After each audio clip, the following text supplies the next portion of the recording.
Welcome everybody. Thanks for being here today. It's good to see so many faces. Thank you, Amy. We're excited today to really share more about our 2020 Food Council Grant Program. Appreciate you being here with us.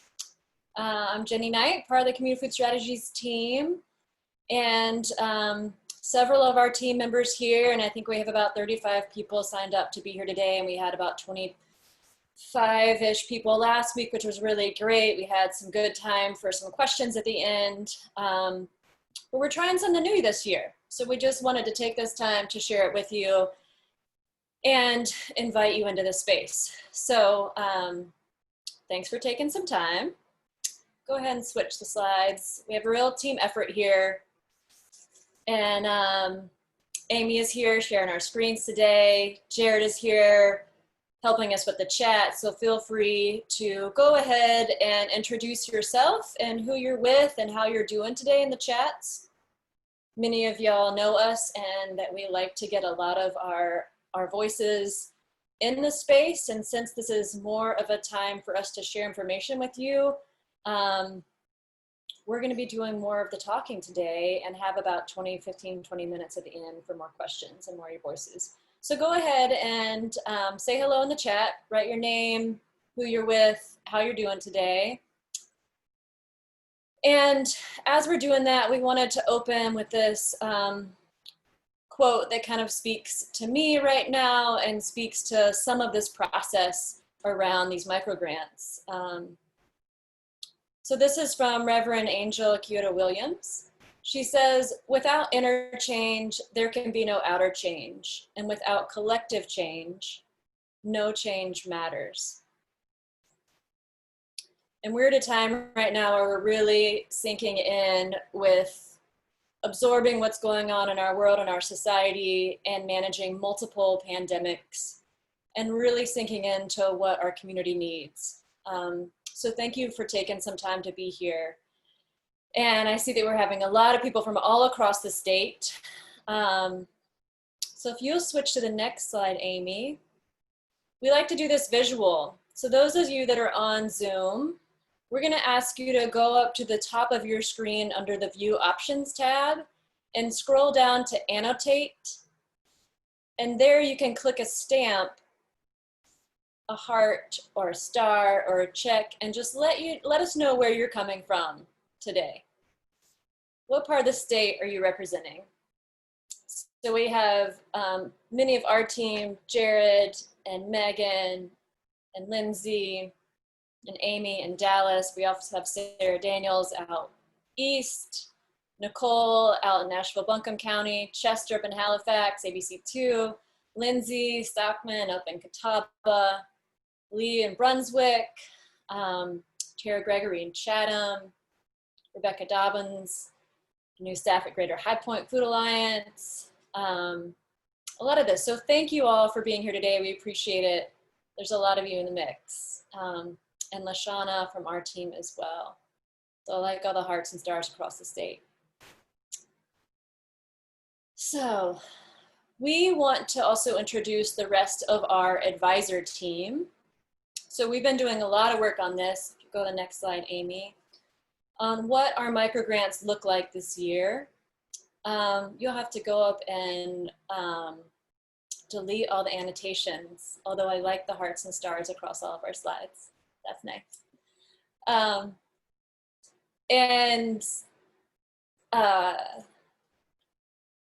Yeah, so let me do an overview of what we're going to cover today, and then I'll introduce our advisor team.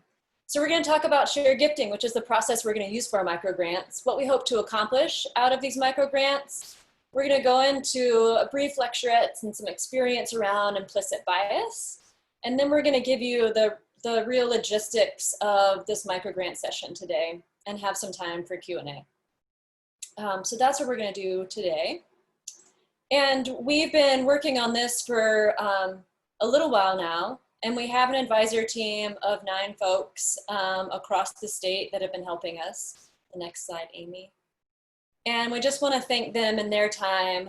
They've been participating in monthly calls, giving our team feedback, And we'll continue to do that through the whole process. So Christina Bailey, Marcus Hill, Mariela Hernandez, Chester Williams, and their youth, their Grow Kid Council, Mary Jane Lyonnaise, Sarah Daniels, Randolph Keaton and Lavonia Lewis, and some of their youth as well as Jody Francisco down in Charlotte.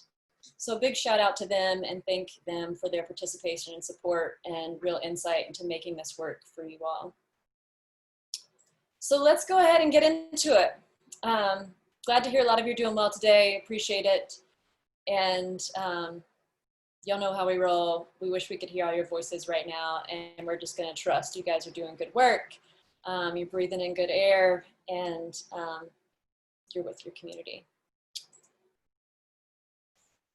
So this microgrant is themed transformation, collaboration, and community.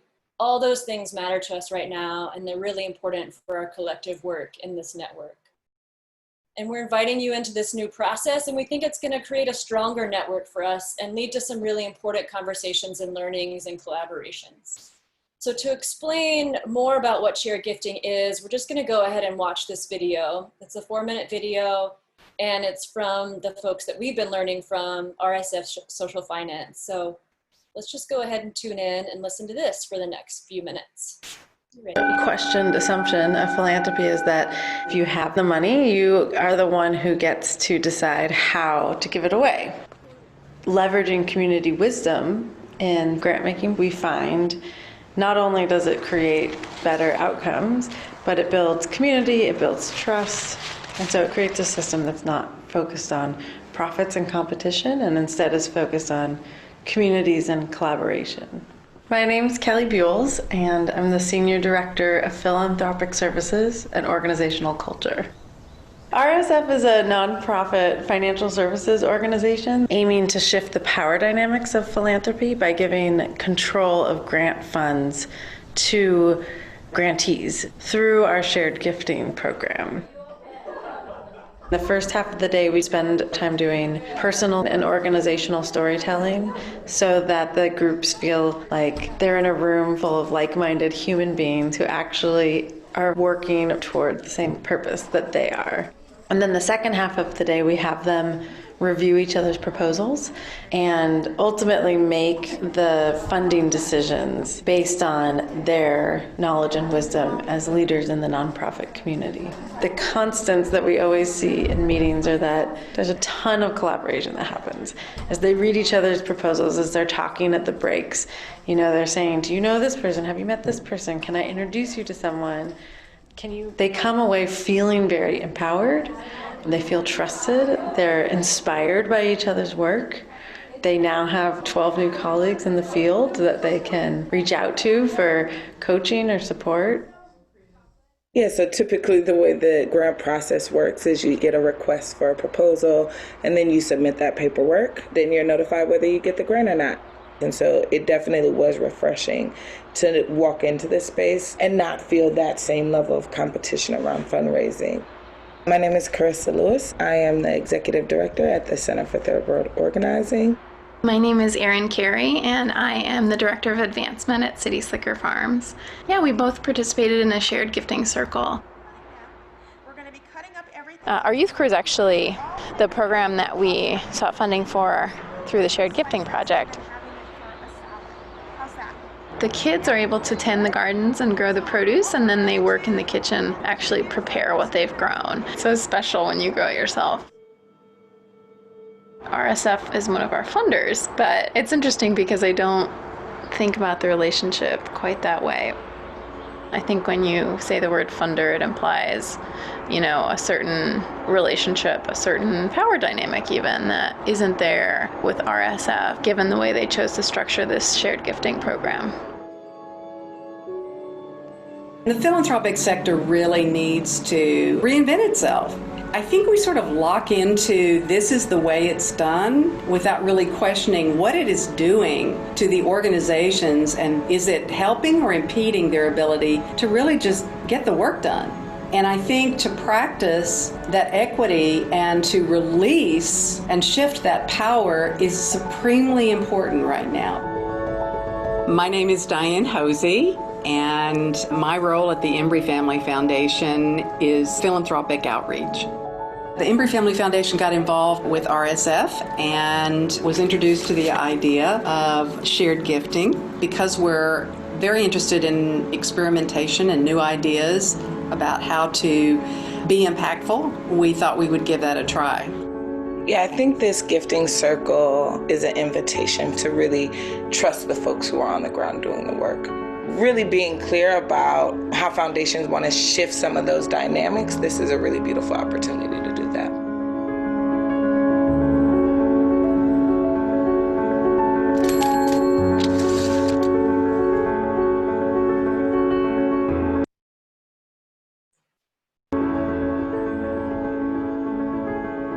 Thanks, Amy. So for all of you right now, if you can write in the chat any words or phrases that come to mind that are sticking with you from those few minutes of that concept of shared gifting. What any initial thoughts are you having about this idea? Yeah, Sarah, that last part about shift power and collaboration and a common goal. Yes, Lee.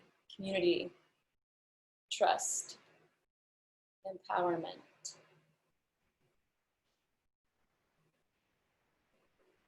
Power to those on the ground doing the work. Yes, Lindsay, that last kind of quote from the participant there, really trusting the folks on the ground doing the work and giving them the power to shift the funds around. That makes a lot of sense. And that's what we're really excited about this process.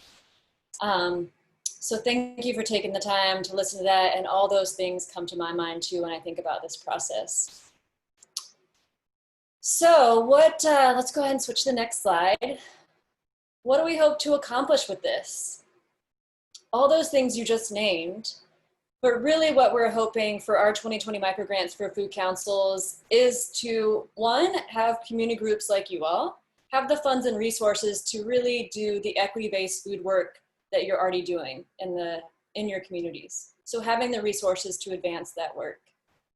We also want food councils to have a better understanding of what each of your other fellow food councils are doing. So how do we help you really engage in each other's work?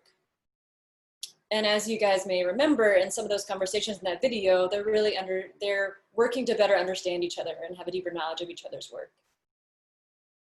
And we're also doing this first thing that Sarah Daniels mentioned, this shift power. We want to increase community voice and shift that kind of representation in this network. So not just within our own councils, but we think of you all as a network and the power of this network, and we want more of your voices in the work that we do that's leading our team and leading each other. So increasing community voice in this network. And we also want all of us to experience a different way of doing things. Particularly with the philanthropy and funding. So as you all know from working with us, we really believe in the power of network to create more resiliency and pursue this collective action. And we think that to build a strong network, this kind of process can do those things. We need to have a shared understanding of the barriers and goals. We need more trusted relationships and strategic connections. And we need the resources to actually initiate and implement the solutions on the ground. So we're feeling that this shared gifting process gives us an opportunity to really integrate learning, networking, and funding all in one. It's going to build our relationships with each other and redistribute power and really trust the wisdom of you all on the ground doing the work. And we're excited about this real learning component. Given what we're all living through right now with the coronavirus pandemic, this world of unemployment, economic injustice, and racial injustice, we're really unearthing so many of our inequities in the food systems that have been here for us for hundreds of years. And we're thinking that this is an opportunity for us to shift what we do, and we're wanting to learn throughout the process. And so I think in our initial quote, we talked about that creating equity, or just in general, change starts inside. And that's personally, but it's also within our team, also within our network and our food councils, and outside to our institutions and our culture. And so with this process, we're pointing on many of those different expressions. And so on the next slide, it's going to show us kind of like how we're going to do this. and pretty simple. We're going to invite you all to participate in this grant program by submitting a very short application. We're going to have 6 shared gifting circles, 1 in each region. And then we're going to facilitate a decision-making process to gift the funds to other councils in the region. So you'll learn about each other's work, and then you'll decide how to allocate the funds. Next slide. And so you all might know, you're already pretty familiar with the councils in your region. We'll have 4 to 9 councils per shared gifting circle. You'll read each other's proposals or pitches, and you'll also hear presentations from each other. Then we'll exchange ideas and ask questions and figure out ways to support each other with our own experiences in the work. And then we'll go take you through a process to allocate funding to other councils. Next slide. So currently we have about $80,000 to distribute across 37 councils. It's not a lot of money when you think about 37 councils, but on average it's about $2,200. And so each food council will come in to this process with a guaranteed $1,000, mainly for participating. We know it takes time and effort to show up and be here. So you're going to be guaranteed $1,000. And then you're going to have another around $1,200 to gift to other councils. Next slide, Amy. So you'll come in with the same amount of funding, but that $1,200, you will decide as a team, as a council, how to gift that to the other councils in your region. Next slide. So again, we've talked to a lot of different groups across the country doing this work and hearing from them. And one of our friends up in Maine, who is the co-coordinator for the Maine Network of Community Food Councils, told us this. This process mightily enriches the peer-to-peer sharing at the heart of the Maine Network of Community Food Councils. Councils really begin to feel like they are the network, and innovation is greatly accelerated across the network. So we want those things to happen, and we are excited about trying out new things to encourage that to happen in this network here in North Carolina. So in a word or two, I would love for you all to feel, go ahead and write in the chat how you're currently feeling about this process. This microgrant process and using shared gifting to do that. And I want to invite some of the advisors on the call. I know we have Chester and we have Sarah, and there might be more of you that joined. If you're willing to share something that you're excited about for bringing this process to the network of food councils.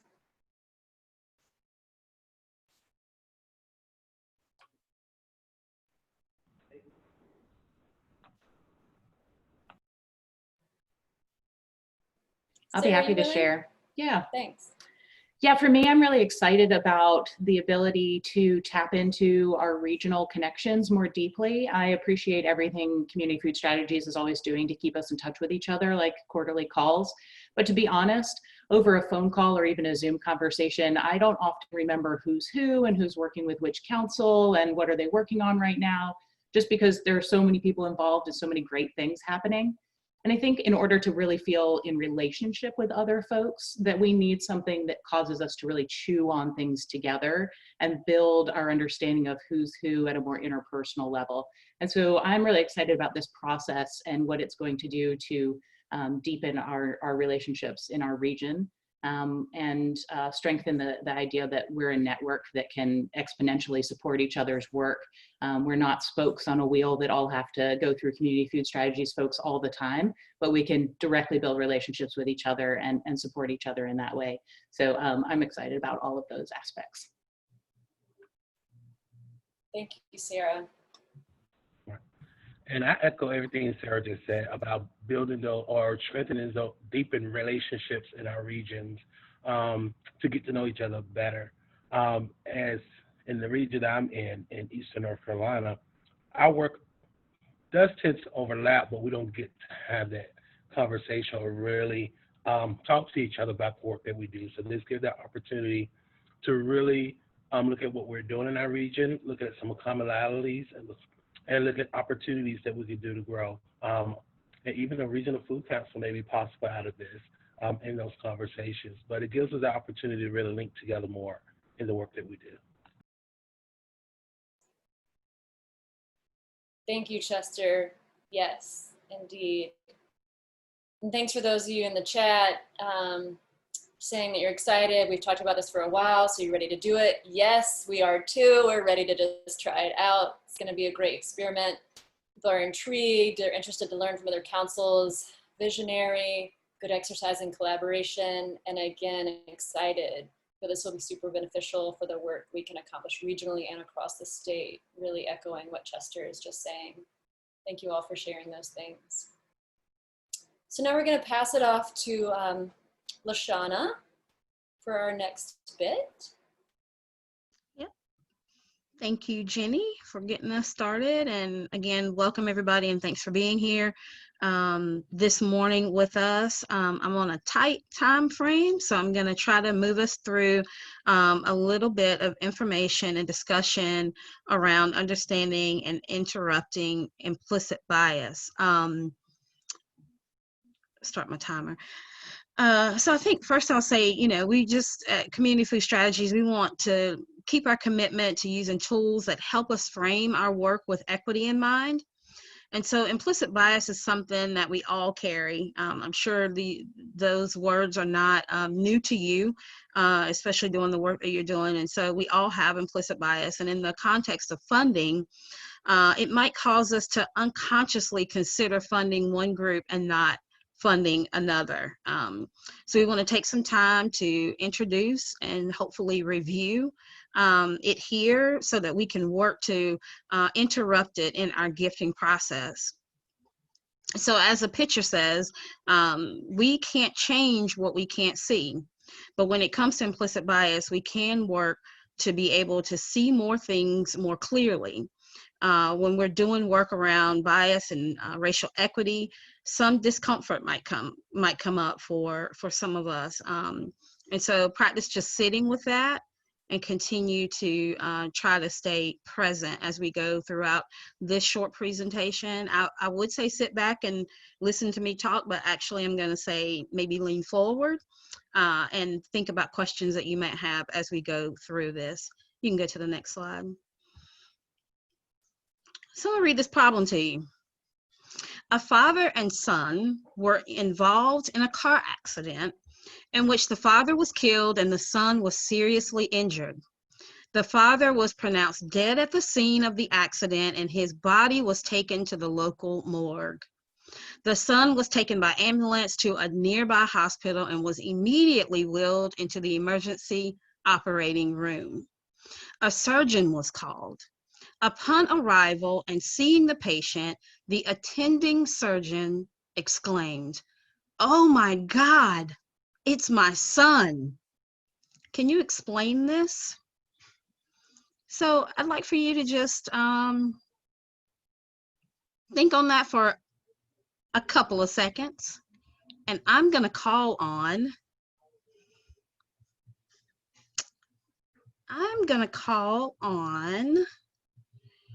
I can't see everybody's names, but I'm trying to get there, y'all. Give me a second.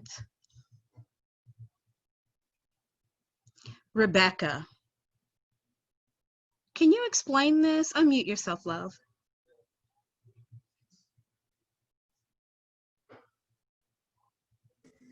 There you go. Hello, I'm unmuted, sorry. I'm also at home and my 8-year-old is wandering around me. So. It's all right. Tell me what you think. Off the bat, I think it doesn't say directly that they were related. It just says a father and son. So then I'm thinking it could still be a father, just someone else's father. Okay. Marie, tell me what you think. Unmute yourself, love. Yeah, I was thinking something similarly. Still chewing on it. Okay. Y'all go ahead, just take one more look at that. We won't stay here long, but I just want to let you look at it, let you think on it, take another 10 seconds to think on that. Okay, so let's talk about this for just a hot second. I will say that the answer here is this is the boy's mother, who is the the attending surgeon here to answer this problem. And so I'll say that when I first introduced this at a group that I was doing some implicit bias work with, I got some really odd answers to it that I was like, oh wow. So one person in a workshop that I was doing said, well, you know, this had to be like the spirit of that dad who came back into don't laugh y'all, into you know, the operating room. It had to have been his dad who, you know, who was there. And only one person came up with this was the young man's mother. And I think that this is just an example of implicit bias that we, you know, we don't often think of women as the attending surgeon.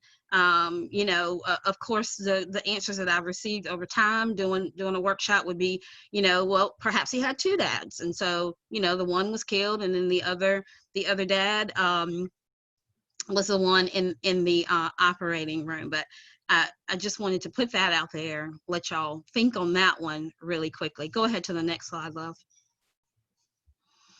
Okay, in this one, this is another one that we're going to practice together. Where is this family sitting? Take a few moments. Where is this family sitting? I want you to drop your response into the chat box, and we'll read a few of those out. And if someone, I think Jared might be working on the chat box, if you can just read out a couple of those, and then I'll move on. Where's this family sitting? Let's see, LaShawn, we're getting in the room, sitting together, in their home.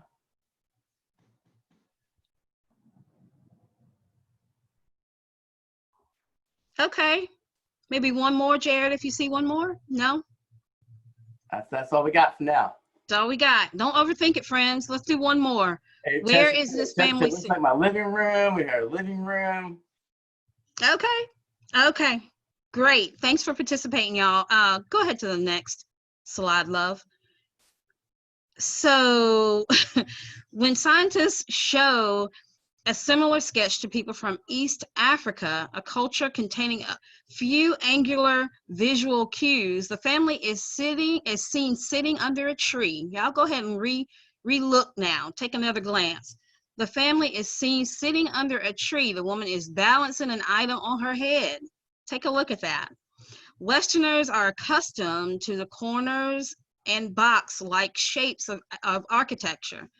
They are more likely to place the family indoors and to interpret the rectangle above the woman's head as a window through which shrubbery can be seen. Take one more look. We're just talking about implicit bias, y'all, and how we see things, how we interpret things, and often this is all unconscious. We just don't even think about it. I'll say for this one, I absolutely did not see anybody sitting under a tree balancing anything on their head. I was like, oh, they in the living room. You know, look at that family doing their thing and having a good time indoors, right? I didn't see a tree, any of that. So, all right. You can go ahead and move on and we'll show a short video here. It's only about 2 minutes, an example implicit of bias. Implicit. You're good. Implicit bias. Implicit bias. Implicit bias. 2016 was the year that implicit bias went somewhat mainstream. Yeah, so when Hillary Clinton mentioned implicit bias in the debates, our phones started blowing up, all our friends started emailing us about it. But what is implicit bias? Implicit biases are basically thought processes that happen without you even knowing it. Little mental shortcuts that hold judgments you might not agree with. And sometimes the shortcuts are based on race. First, some clarity. Saying someone has an implicit bias is different from calling someone a racist. The word racist is a highly loaded term, right, here in American society. A lot of times, when people are using it, they're thinking of the kind of old-fashioned Ku Klux Klan style racist. But implicit bias isn't anywhere near that, explicit. Implicit bias is something that comes out of ordinary mental functioning, out of how the mind normally works. We've all grown up in a culture with media images, news images, conversations we heard at home, our education. Think of that as a fog we've been breathing our whole life. We'd never even realized it, what we were taking in. And that fog causes associations that lead to biases. I somehow know that if you say peanut butter, I'm going to say jelly. That's an association that's been ingrained in me because throughout my life, peanut butter and jelly are together. And in many forms of media, there's an over-representation of Black men and violent crime being paired together. And because of that, I actually deep down inside have been taught that Black men are violent and aggressive and not to be trusted, that they're criminals, that they're thugs. With all those associations, I'm not trying to let us off the hook, but in some ways, none of us stood a chance. Starting today, we'll post a video a day dealing with one challenge of understanding implicit bias and its relationship to race and exploring ways we might combat the problem. One more thing, if you're seeing this and thinking that it doesn't apply to you, well, you might be falling prey to the blind spot bias. That's the scientific name for a mental bias that allows you to see biases in others, but not in yourself. We're biased.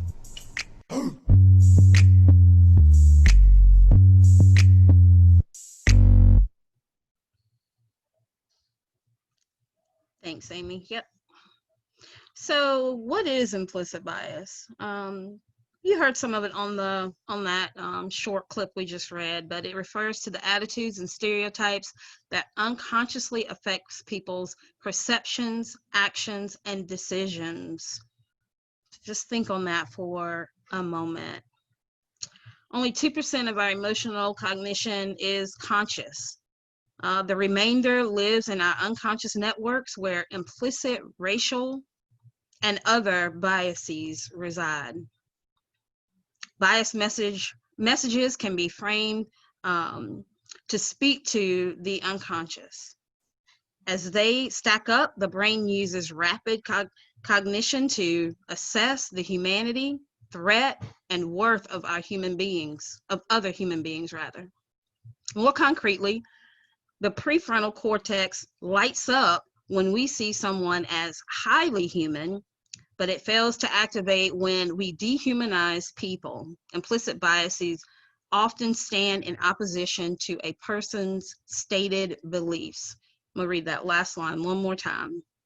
Implicit biases often stand in opposition to a person's stated beliefs. So this is not based on what we say out of our mouths. It is in us and often unconscious, and we don't even realize what's happening. And I will even go back to our beginning when I first started talking and just say that this is something we all have, regardless of our race, ethnicity, class. It's something we all have and we all have to struggle with and try to somewhat overcome as we continue to grow and do. Go ahead to the next slide. We already said this, that 2% cognition is available to us consciously. Bias tends to reside in unconscious network, usually invisible. We've stated that as well. And messages can be framed to speak to our unconscious. So this is an intentional work effort that we have to kind of put into to work on strategies to overcome and to be different. Go ahead to the next slide. I think this is, it kind of speaks for itself, but we talk about media and culture and how it creates and reinforces our biases all the time. The things that we watch, what we hear, it just really does reinforce how we respond and how we act. And so we see here a young man walks through chest-deep flood water after looting a grocery store, New Orleans, back in '05. And you see the young man in that top photo, he's looting. And then we see down in the second photo, 2 residents wade through chest-deep water after finding bread and soda from a local grocery store. Both of these photos taken during Hurricane Katrina. So these are things that we would see on media, social media, television, news, wherever we're getting our information from. And you can clearly see that in both photos, folks are doing the same thing, but they're called something different. Take a moment. And then finally, you can go ahead. We have a couple more slides. Strategies for addressing our bias. Increase self-awareness. Like, take the test online, find a test, take a test. We'll give you a link to one that we recommend, but and answer those questions truthfully. Like, just be honest with yourself about how you feel in certain situations when it comes to unconscious bias. Interrupt bias and create new messages. And so, we actively have to interrupt our unconscious bias, and first by noticing them, and then being able to form strategies to try to combat that. Understand the nature of bias. The strategy of categorization that gives rise to unconscious bias is a normal aspect of the ways our human brain works. And so, again, we all have it, and we have to think about ways to understand how we operate as individuals and collectively as human beings. Have discussions with others.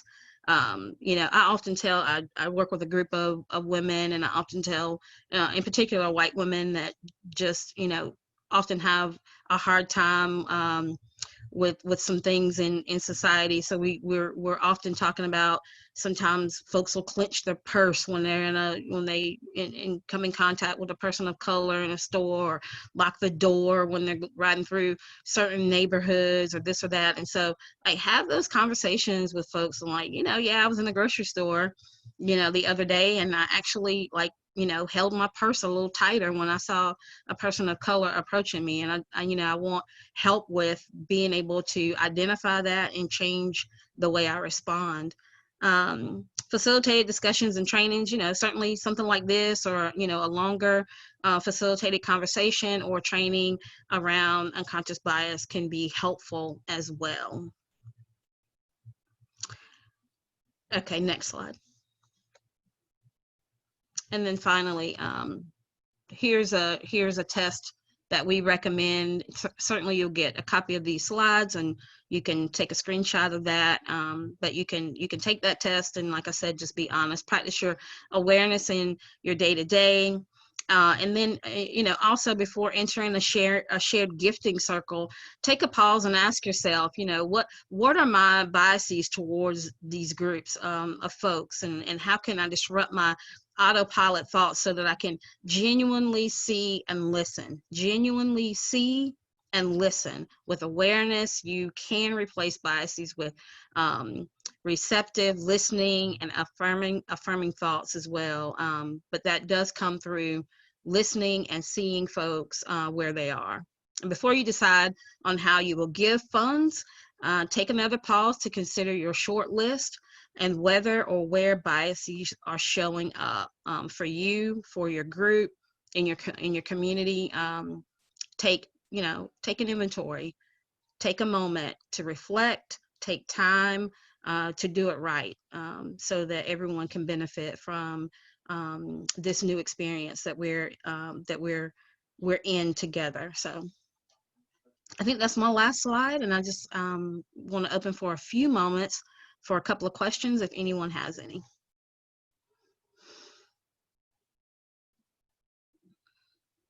Let me get to the chat box. I can't see.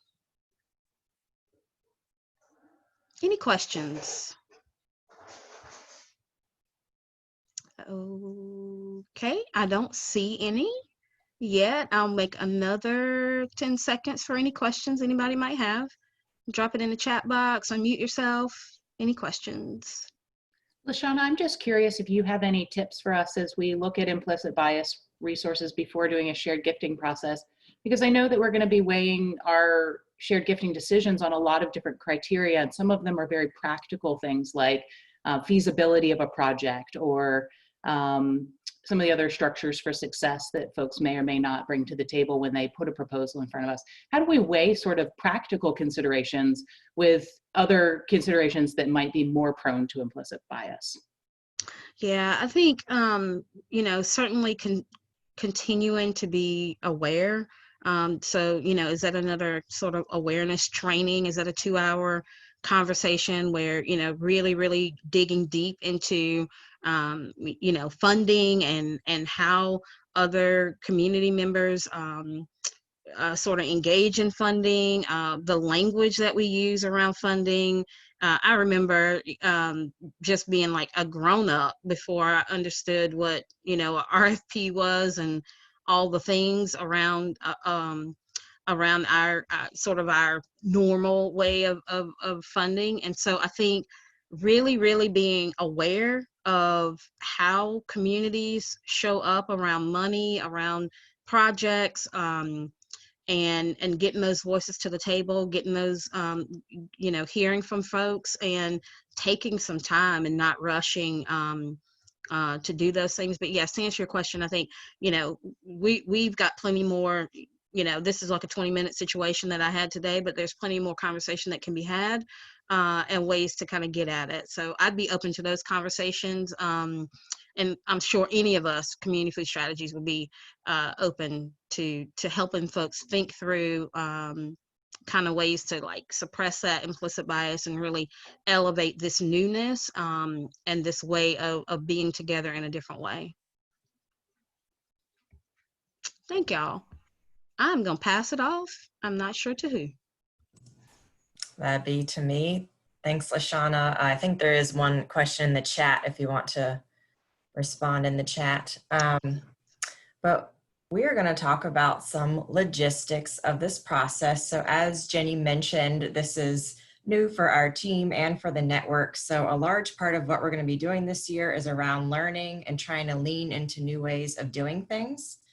So I'd love to share some details and then give you all a chance to ask some questions. So feel free to put questions in the chat as you think of them, or you can hang on to them till our Q&A period and we'll try to answer everything then. So as you're thinking about whether or not this is the right opportunity for your council, we just like to share a few eligibility requirements. So we do require you to be an active food council or at least an active exploring council if we've been in communication with you about that.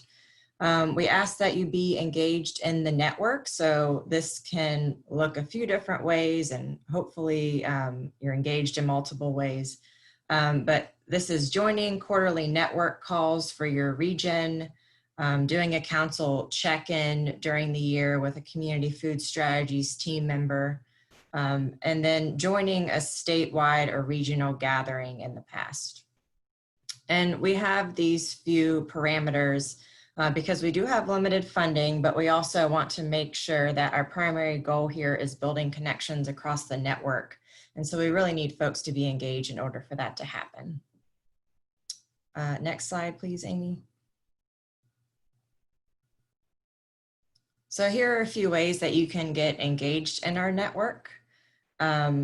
So if you're not currently engaged and you're working at a systems level and working with the community around equity-based food work, we definitely would like you to be engaged.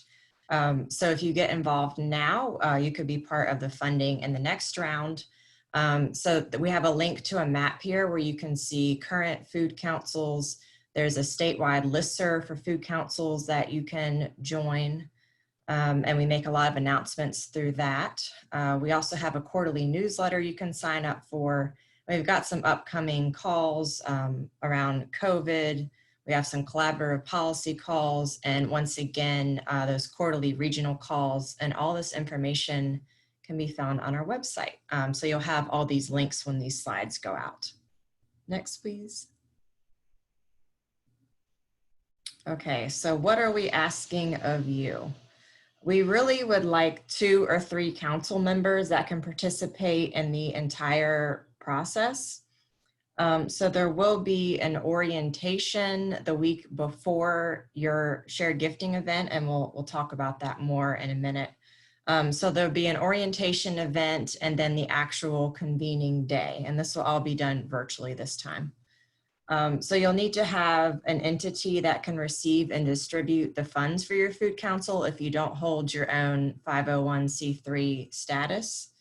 And unfortunately, if you're not able to participate in the convening, you do forfeit your funding, because that is a condition, once again, because we are really trying to encourage network building and relationship building here. It's really important that your council takes part in that actual convening shared gifting event. And there is an application process. We'll talk more about that. And there will be a report at the end. So next, please. Okay, so money. I'm sure you're all wondering, how much are we eligible for here?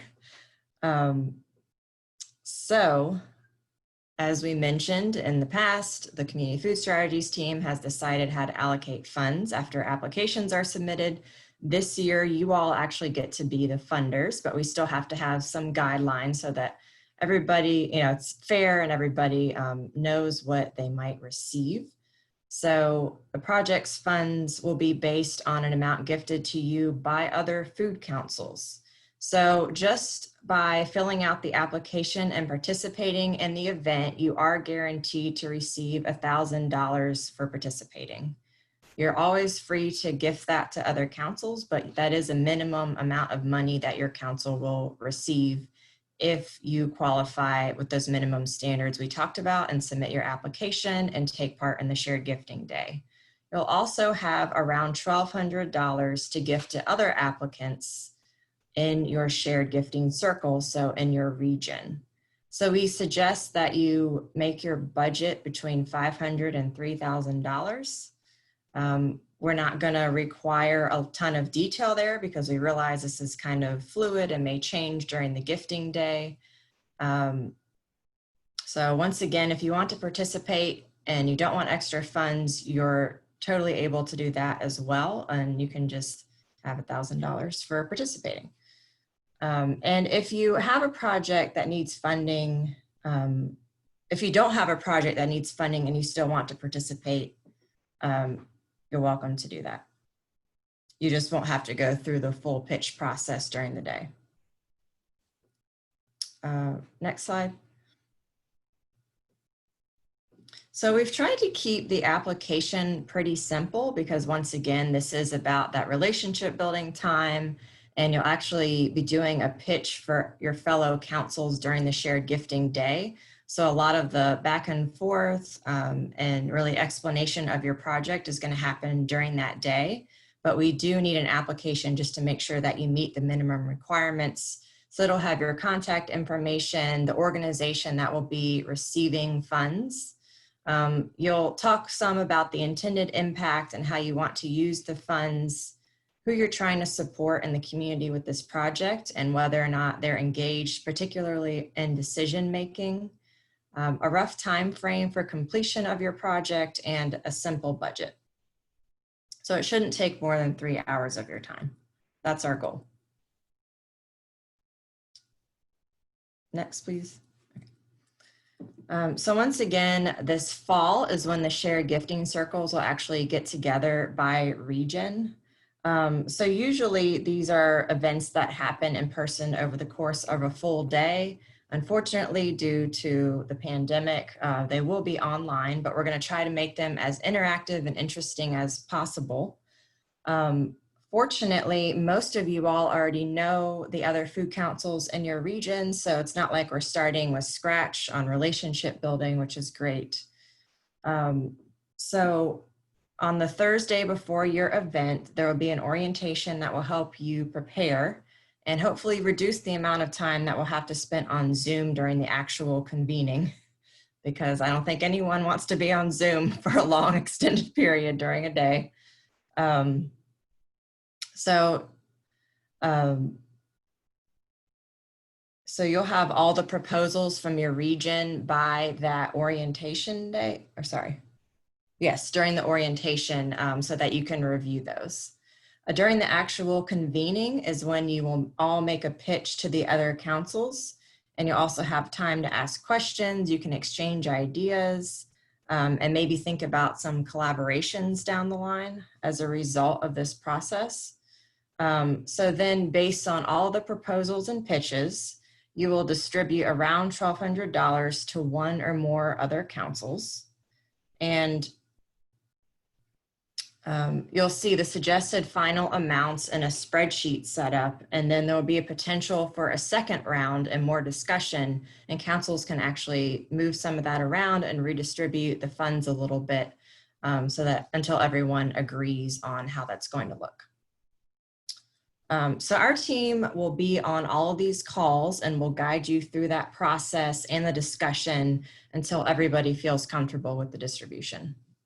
And then we'll celebrate that this process was completed, and you will need to complete a short evaluation as a council. And we're thinking more about that process. We're hoping to allow some creativity in that reporting, so we'll share more in the months to come about how that process is going to work.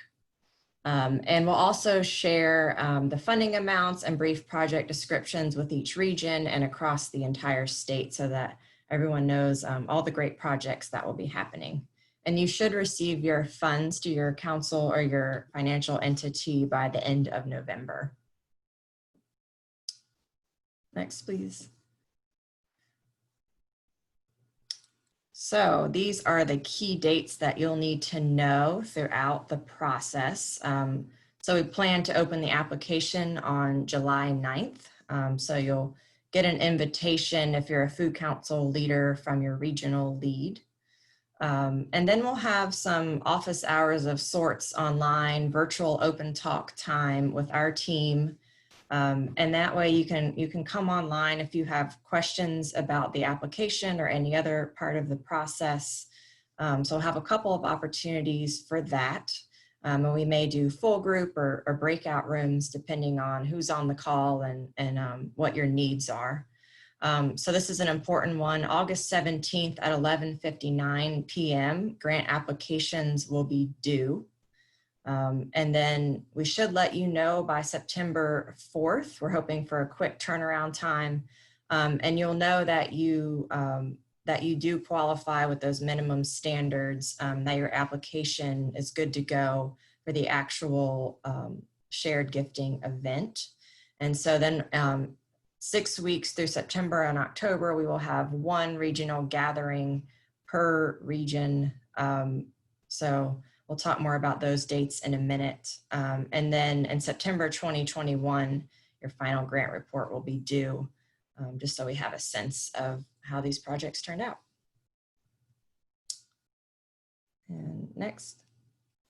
All right, so these are the actual dates. Once again, we'll send these slides out and you'll have reminders and calendar events from your regional lead. But if you're somebody that likes to go ahead and mark your calendar ahead of time, Triangle is up first on September 10th. So there are guinea pigs, at least for the orientation, and their actual event is first as well on September 15th. And we finish up with the triad in October. So write these down. And now we'd like to open it up for some questions from y'all. Great. Thank you, Lindsay. I would love to just tell you guys thanks so much for all of this great information and all of the work that you have done, the Shared Gifting team and the advisors. All of this information has been great. So now we have an opportunity for questions. And so we'd love for you guys to either chat into the chat box questions, or you can unmute yourself and ask a question directly. I know that we had a question into the chat already from Sarah Daniel, so we'll start with that one, and then other folks can jump in. So our first question is, what will the actual decision-making process look like? A great question, Sarah. Thank you for asking that. And so we'll just say that this process is going to be facilitated. So we'll have a couple of our team members here, and we're going to encourage you all to meet with your councils in advance to review the proposals and have a suggestion of where you think you might want to distribute this funding before you come to the event. And we're going to take a lot of time in the orientation and the convening to help you get to know each other personally and also the councils and your work. And so we'll have some time for you to share ideas, talk about what your proposals are, how you can improve them, what your experiences are with these projects, and how you might be able to add value to the proposals and learn from them.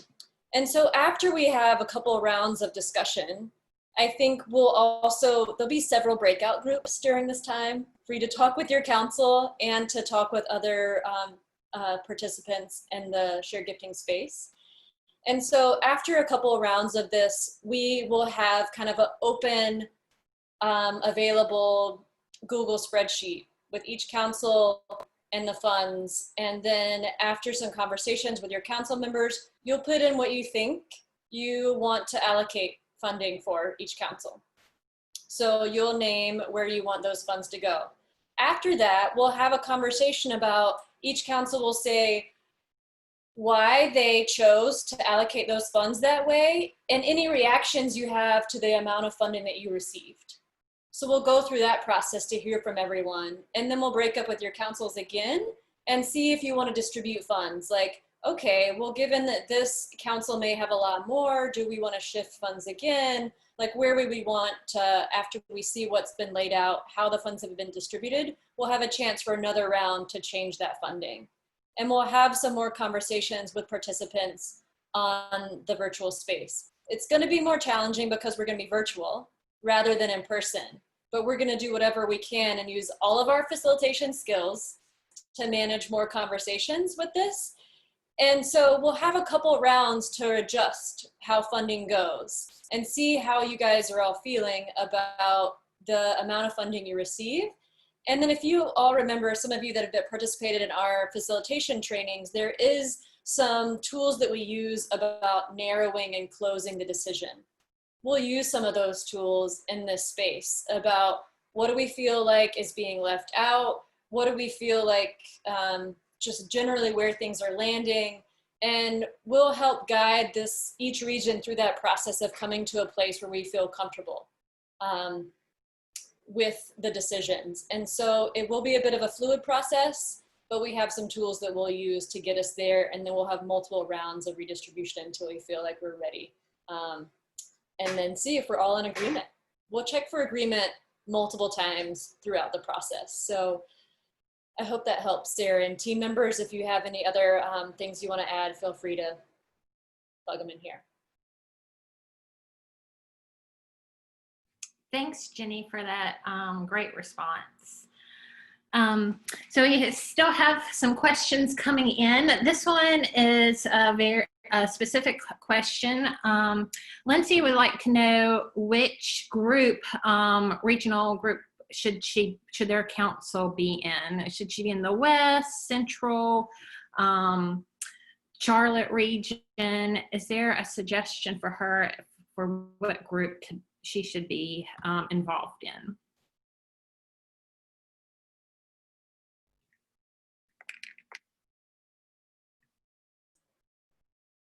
Jared, do you want to take this, or Amy? As far as so like, I guess, yeah, I mean, I guess it's up to you all.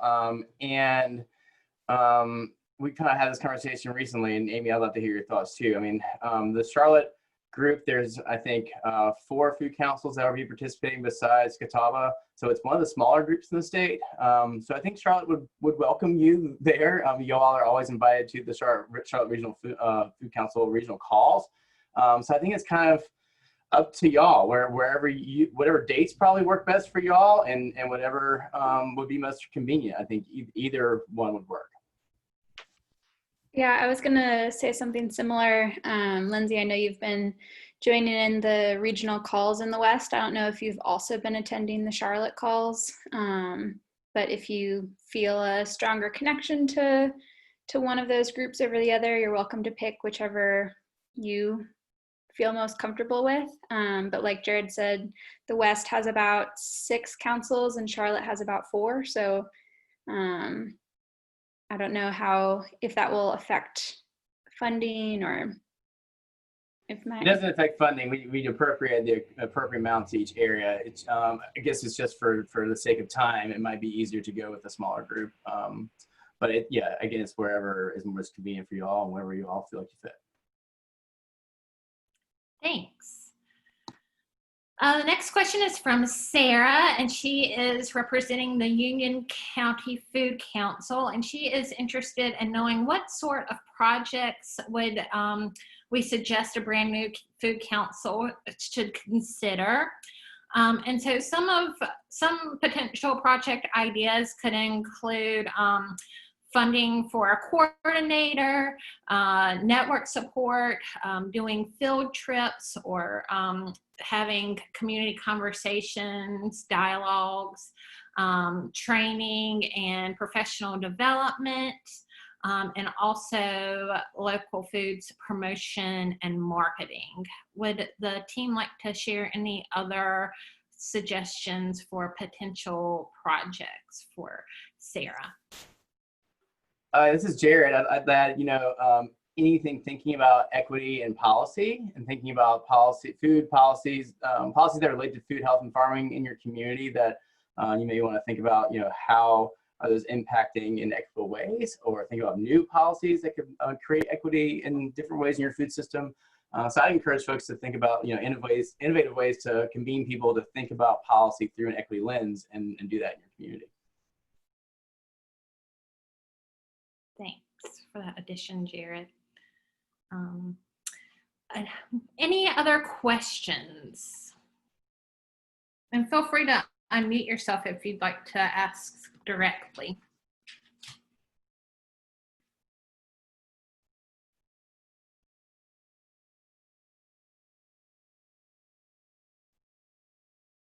There's a comment from Carol thinking about using these as a way to pay people to participate in the food council, a stipend, which I think is a great way. Folks are always trying to think about how to build equity in community members' participation in food councils. That's a wonderful way to do that. And then Sarah Daniels, it's just making the announcement, investing in racial equity training early is key. So yeah, you could put some of this money towards like a racial equity training at the beginning of a project to pay for someone to come in and train your food council or community on racial equity principles. And then we have a question here. Has anyone heard of or participated in the Shalom project that addresses equity? Is anyone familiar from the group with the Shalom project?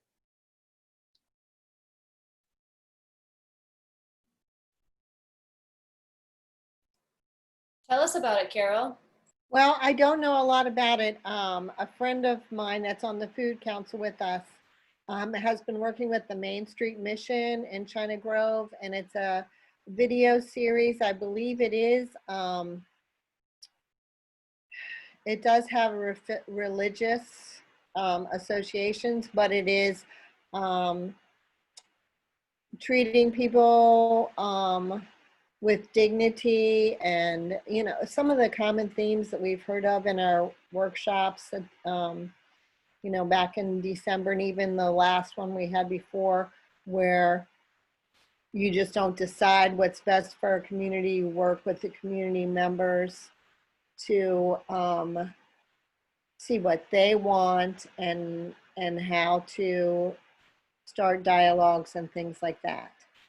I'll find I know I have the link for it on my computer. I'll send it to Jared and he can send it out to other people. I think you can do the whole thing online.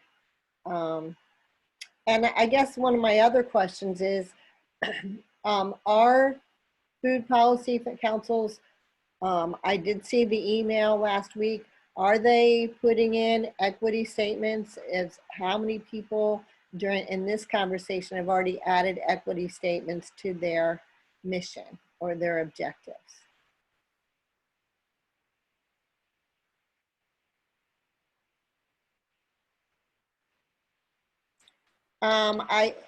I see Sarah put something, it could be based in Winston-Salem. That looks right. The web address that she put. Great, thank you, Carol. Yes, and I would pose your other question about equity statements. Yeah, Jared sent out a whole compilation of other statements from across the nation from food councils. And I think that some councils here have racial equity in their mission statements already. I don't know what everybody else is doing, so I think that's a question for the food councils on this call. We know that some folks have that, some folks have been more explicit about it than others. All of our home organizations have been doing that work, which has been helpful to have some statements from our institutional leaders, and we all know we have a long ways to go with that. And there were some great resources. I think it's a helpful conversation to have, absolutely, and necessary, needed, critical conversation to have amongst food council members and across the network. I want to share a couple other things out loud because I know we have some people on the phone. Carol, you mentioned before too about the idea of potentially refining or changing the proposal during the shared gifting event day. And we completely encourage that. I think part of this process is fluid and flexible, and we think that you will learn more and have more ideas as you converse with other councils in the region. So we fully expect that councils will add to, shift things in their proposal, and potentially more collaboration across councils. We encourage y'all to consider collaboration with other councils in your region before coming to this space. And there might be ways that you can collaborate that'll come out of the conversation during that day. So we completely encourage more refinement the day of. You are not going to be penalized in any way for shifting what you all come up with after the conversations with other people. We encourage that. And as you all know, as if you've been working with us for a while around grants, we know that things change, and just talk with us as things change throughout the year, what your community needs from these proposals. So we are, again, trusting that you all know what is best for your community, and we want to hear about it. Thanks, Jenny. We had a request to go back to the slide, Amy, with the dates on it. Could you go back a slide? And then I believe, let's see, Carol also asked, I'm not sure if there's folks on this call that can answer this question, but she's interested in hearing how council started or introduced getting produce in corner stores and or starting mobile markets. And I see Jared has already shared some resources and folks that she can connect with, but if anyone else on the call would like to share any suggestions, please feel free to do that. Great, I'm gonna pause for just one more opportunity for questions that are coming up for you. And while you're thinking about your questions, if more questions come up for you after you have sat with this information for a while, or after you go back and review the slides, please feel free to contact any of the Community Food Strategies teams members, and we will help you in getting the answers that you need. And so I'll just again pause to see if there's any additional questions. And I'm not seeing any. Jenny, did you want to say something? Yeah, I want to reference one more thing. I think it was earlier in the notes, someone mentioned thinking about mentoring newer applicants. And yes, any of our team members would be happy to work with you all in trying to figure out a project or to work that works for your community, but also having some sustainability within the council itself, whatever your council needs. We're happy to work with you. And just a reminder, what Lindsay said is we are gonna have open hours with our team. So a reminder that on August 6th and August 11th, we're just gonna have open team call. Feel free to clue in into that Zoom call. for us to answer any questions or help you talk through the proposals. So 2 different times before the proposals are due. And just what Megan said, feel free to reach out anytime. We're happy to brainstorm with you. Great. So just thinking about a couple of next steps, I believe take some time to review the implicit bias before the orientation, and then you will receive that link for the application on July 9th. And then you have the dates that we will be holding your orientation for your region. And so with that, Amy, if you could go to the next slide up. Yes. So wanted to just end with this quote. All of us at some time or other need help. Whether we're giving or receiving help, each of us has something valuable to bring to this world. That's one of the things that connects us as neighbors in our own way. Each one of us is a giver and a receiver. And so with that, we are excited about going through this journey of shared gifting with you all. And please feel free to ask any of our team members questions as they come up for you. Thank you so much for participating today, and I hope you have a great rest of your week.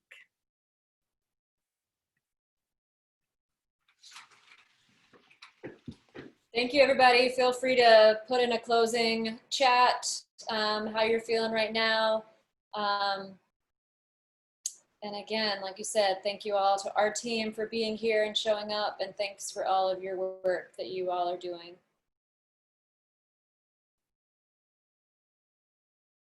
Always energized by Chester. Thank you, Chester.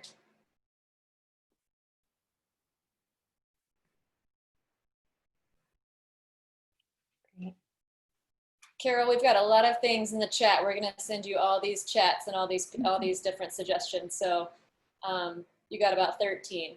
We'll share them with you. Might be a potential topic in the future for A lot happening across the state. Great. All right, we'll send out recordings and notes to everyone in the next couple days, but thank you so much, and be in touch. Stay healthy, everybody. Stay safe. Thanks. Take care. Bye-bye.